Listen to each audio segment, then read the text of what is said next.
Ito naman ang mga ka-RSP Fresh Seafood. Ang bida sa ating merienda ngayong araw, tikman ang kakaibang under the sea flavor ng espesyal na pizza. Tara, makiluto na din tayo dito lang sa Sarap Pinoy. Forget your ordinary pizza dahil kung gusto mo ng extra drama sa bawat slice, subukan mo na ang seafood pizza. Cheese overload plus seafood na juicy at flavorful. One bite lang at sasabog ang happiness sa taste buds mo. Kaya para turuan tayo kung paano magluto ng seafood pizza, ay tara, pumunta tayo sa Valenzuela City at samahan si Chef Jovelyn Tantay Hasito at Chef Tom Alejo dito sa Sarap Pinoy. Simulan na natin magluto ng Fisherman Seafood Pizza. Una nang niluto ni Chef Jovelyn at Chef Tom ang sauce ng ating pizza. Pwede na po natin ilagay ang ating butter. Butter and the oil. And then, lalagay naman po natin ang ating garlic.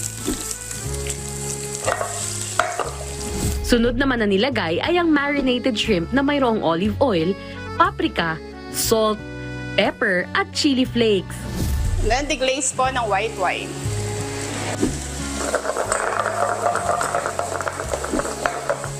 Next naman ay naglagay ng shrimp broth. Yan, pagkatapos po niya, meron po tayong scallops dito. And the mussel, lalagay na po natin. Salt and pepper, pinch lang po. And now, lalagay na po natin ang ating crab. Sunod naman na hiniwalay ang shrimp at crab sa ating sauce. And pwede na nating isalin yung ating mussels and scallops sa ating martini glass. Set aside lang ito at sunod na gawin ay ang pizza dough. Sa pizza natin, kailangan natin siyang i-rest ng 1 to 2 hours to proof or umalsa. After po natin i-press, pwede na po tayong gumamit ng rolling pin. Yung gagamitin nating flour is wheat flour or bread flour. Yan.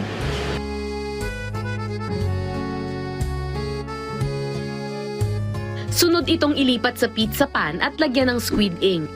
Ginamitan natin siya ng garlic, onion, then diniglaze natin sa white wine. Matapos malagyan ng squid ink ang ating pizza dough, sunod itong lagyan ng cheese at lutuin sa oven for about 8 to 10 minutes.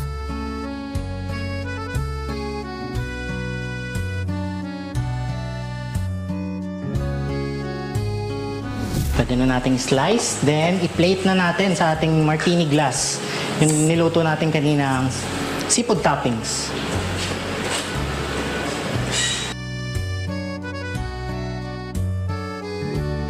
Ito na ang ating Fisherman Seafood Pizza.